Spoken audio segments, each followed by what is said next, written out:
Buenos días. Seguimos con el desarrollo de estas jornadas.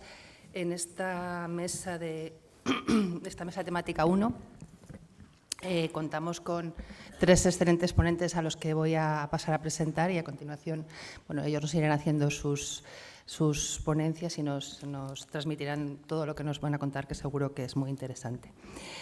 En primer lugar, tenemos aquí al doctor Carlos Bezos, que es fundador y director del Instituto para la Experiencia del Paciente. Es doctor en Antropología Social, con un amplio currículum que abarca gran cantidad de actividades y facetas en el mundo de la experiencia del paciente. Y la experiencia del paciente relacionada con la calidad asistencial, la innovación centrada en pacientes mayores, la participación de los pacientes en el desarrollo técnico y de negocio de productos, concretamente en el campo de la fertilidad, por la información que he podido comprobar. La docencia también centrada en los pacientes y en la experiencia del paciente, el aumento de la eficiencia de las organizaciones cuando se aplica la innovación centrada en los pacientes, creo que es un campo todo él muy, muy interesante. Es autor de 33 publicaciones científicas y de numerosos póster y conoce bien la metodología de los PROM, los resultados reportados por el paciente, y de los PREN, la medición en la experiencia reportada por los pacientes, y de sus aplicaciones prácticas. Vamos a poder disfrutar de su ponencia sobre la medición de la experiencia del paciente y sus aplicaciones, por sus conocimientos y por su gran capacidad de comunicación, que tuve oportunidad de comprobar ayer en el taller que tuvimos. El siguiente ponente es el doctor Julio Pascual, que es neurólogo y jefe del servicio del hospital. Me conocen todos, gracias. O sea, que no cuentes en mi currículum. Vale. Prefiero tener un minuto más. Del Marqués, de acuerdo. Del Hospital Marqués de Valdecilla, y lo conocéis todos porque, entre otras cosas, trabajó también en el UCA y fue jefe de servicio. Y es autor de un montón de publicaciones y dirige la unidad de cefaleas del Hospital Marqués de Valdecilla, y pienso que parte de su ponencia va a ir en torno a la experiencia del paciente y a la calidad en este aspecto. Y por último, doña Beatriz Alonso Gutiérrez, en una mesa de participación ciudadana, tiene, yo creo, la doble condición de paciente y de profesional sanitaria. Porque es técnica auxiliar de enfermería y trabaja en el Hospital de San Agustín, y además es paciente afecta de migraña, por lo que he podido saber. Y creo que nos puede aportar una visión muy valiosa de la importancia del diseño en los servicios sanitarios de la atención a los pacientes con migraña y, por extensión, al resto de los pacientes. Creo también, tengo entendido que es una comunicadora excelente. No he tenido ocasión de escucharla, pero sí por alguno de mis compañeros. Entonces, creo que nos va a poder dar un traslado de la visión de los pacientes muy interesante. Y sin más, cedo la palabra al doctor Carlos Bezos. ¿Cómo voy a poner? Desde ahí, sí. Bueno, pues muchas gracias. Es un placer y un honor estar aquí con Pascal y con todos ustedes. Y la ponencia la voy a intentar hacer muy breve para ver un poquito cuál es el impacto. Carlos, como no tenemos posibilidad de ver la ponencia desde aquí, vamos a pasar a... Vale, no pasa nada. El impacto de la experiencia del paciente en el diseño de sistemas de salud. Básicamente, la idea, todos conocen que el tema de experiencia de paciente, ya la literatura arroja muchísima evidencia que da tres impactos muy claros. 1, resultados en salud; 2, en calidad de vida; y 3, en eficiencia. Entonces, esta parte que está demostrada con bastantes metaanálisis, revisiones, etcétera, etcétera, vamos a ver 2 casos en los que se aplica en la práctica y cómo se linka cómo se vincula con lo que es sanidad basada en el valor. El primer caso es un proyecto que patrocina todavía Leo Pharma, y se está realizando ahora como en 16 hospitales de toda España, y tiene que ver con la participación de los pacientes dermatológicos de psoriasis y dermatitis atópica en la mejora de los procesos asistenciales. Es un proyecto que inició el Hospital Infanta Leonor en Madrid, y de esa iniciativa se ha ido extendiendo a todo el país, ¿no? Entonces, vamos para allá. Aquí están algunos de los hospitales que participan. Como ven, son algunos de referencia e importantes, y otros son menos conocidos, pero, por ejemplo, Sureste, muy activo en participación de de pacientes, ¿no? Y entonces este proyecto tiene 3 fases. La primera, hubo un estudio que realizó Leopharma ya sobre cuál es la experiencia de paciente con dermatitis atópica y psoriasis, y este estudio nos sirvió de base para la realización de unos talleres que se llaman de sanidad participativa, que es una metodología muy específica, donde profesionales y pacientes no solo validan y diagnostican una serie de problemas en sus procesos asistenciales, sino que generan soluciones. Es muy importante el tema de las metodologías participativas porque profesionales y pacientes de buenas a primeras no pueden hablar y discutir de igual a igual porque hay una distancia social, hay una distancia cognitiva y necesitas generar un espacio de confianza y necesitas generar un espacio donde los pacientes se sientan empoderados, o al revés, hay pacientes que ya están muy empoderados, que vienen de asociaciones y que lo que suelen hacer muchas veces es un poquito comerse el discurso de los profesionales de la salud, ¿no? Tienes que lograr un espacio donde ellos estén de igual a igual, ¿no? Entonces, en estos talleres se identifica qué problemas hay, qué barreras, y ahora veremos que algunas son comunes, otras son diferentes, qué soluciones se dan, y luego durante el 2022 a 2024, todos estos hospitales están implantando estas soluciones, que veremos algunas. Y ahora, a partir del 2024, ¿qué sucede? Pues que vamos a medir los resultados y que se va a escalar, porque hay la posibilidad de, bueno, si el Hospital Infanta Leonor por un lado, el Belviche por otro, el de Canarias por otro, tienen soluciones, algunas son muy diferentes, pero otras son muy parecidas, pues ¿para qué repetir todo? Y tienes un potencial de sinergias y de la potencialidad de crear redes entre hospitales de diferentes comunidades autónomas, que es bastante interesante, ¿no? O sea, ahí tenemos un ahorro de coste, ¿no? Entonces, básicamente, bueno, ha habido eso, 16 intervenciones de este estilo y en cada una han salido cosas muy diferentes, pero cosas que podemos ver en común. Por ejemplo, la salud mental es muy importante en los pacientes dermatológicos, y es un tema que era sistemáticamente minusvalorado desde el punto de vista clínico, porque sí, tenían sus datos poblacionales, tenían sus estudios, algunos tenían la experiencia, pero hasta que tú no tienes a un paciente diciéndote cómo se ha intentado quitar la vida, por ejemplo, ¿no? El tema de la ideación suicida es un dato, pero de repente es una realidad, ¿no? Temas también como recurrir en algunos lugares de España a soluciones por desesperación, tipo chamanes en algunas islas, ¿no? En fin, no hacer caso de las prescripciones médicas, todo eso está en el paquete de salud mental. Entonces, darse cuenta, esto es importante. ¿Qué podemos hacer si a lo mejor no tenemos recursos para un psicólogo en nuestro hospital o si el servicio de psiquiatría está saturado? Ahora veremos qué soluciones se dan, ¿no? Otro tema muy importante es los brotes entre consultas. En algunos hospitales hay un año hasta que te dan cita, pero tu brote es ya. ¿Qué hacer en ese momento, ¿no? Entonces, cuando tú consigues dar una solución a esos brotes entre consultas, bien sea con soluciones online, bien sea con cambios en los procesos, bien sea involucrando a primaria, ya veréis que hay muchísimas soluciones, bueno, pues reduces claramente las visitas a urgencias y reduces la frecuentación, ¿no?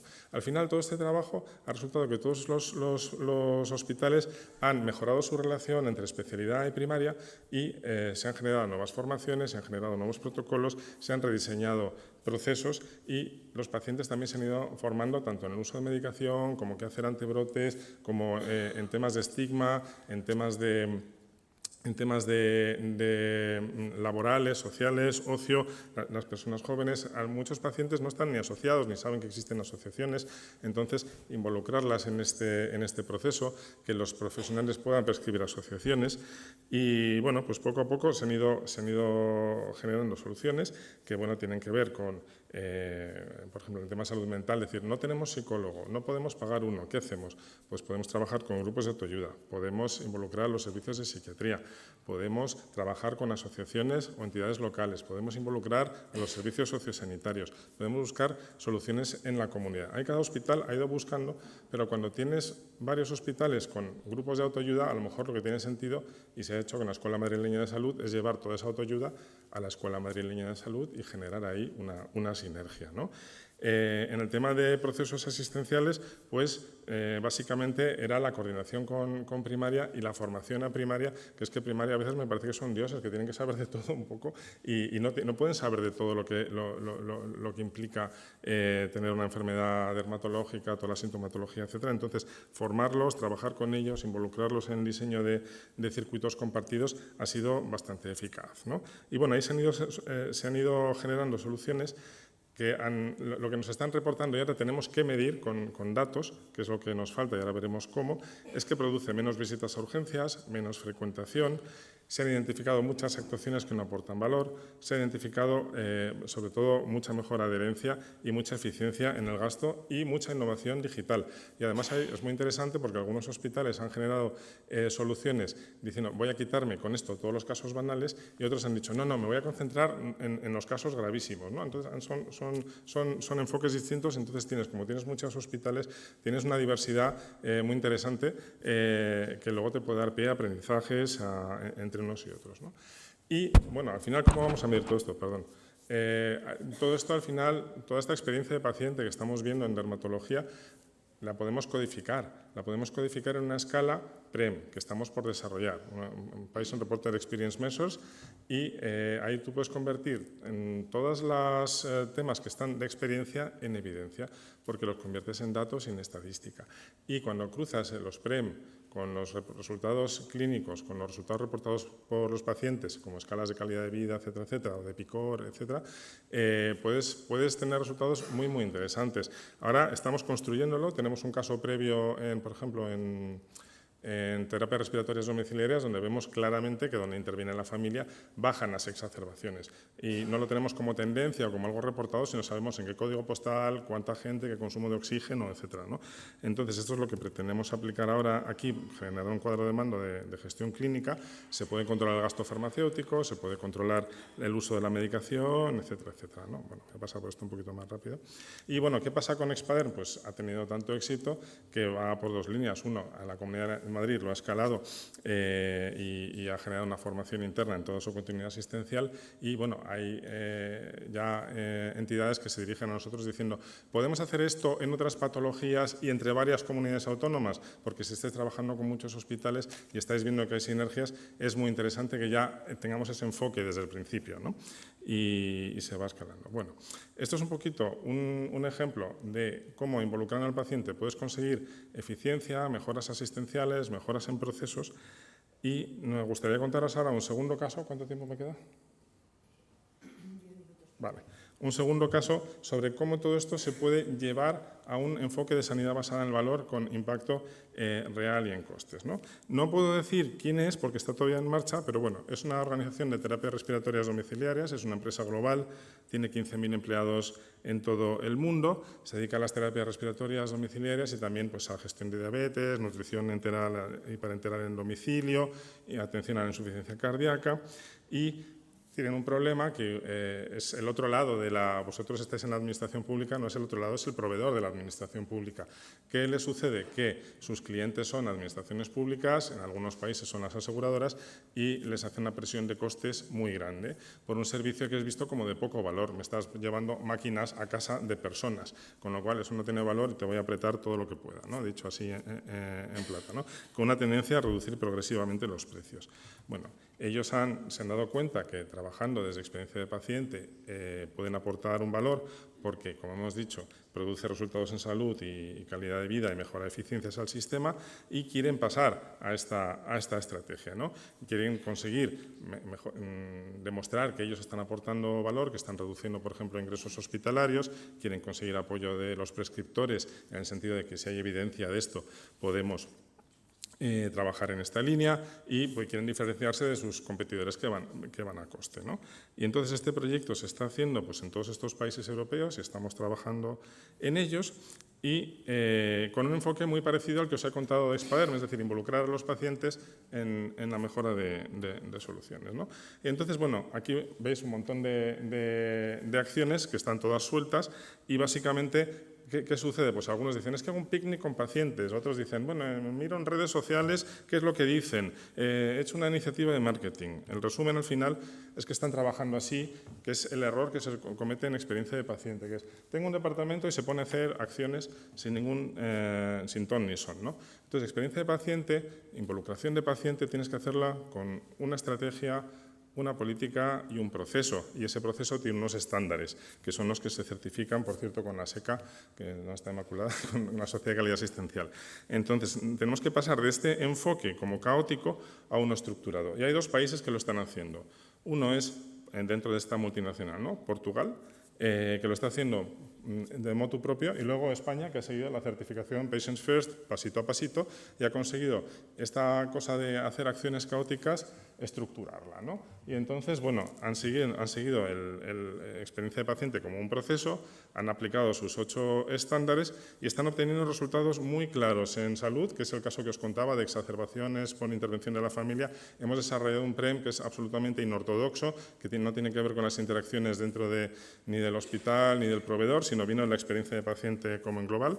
Los portugueses han hecho, sin seguir la certificación, por pensamiento estratégico, exactamente el mismo proceso y también están teniendo claros resultados en eficiencia, ¿no? Entonces han pasado de ese enfoque desestructurado a uno de trabajar paso a paso con un protocolo.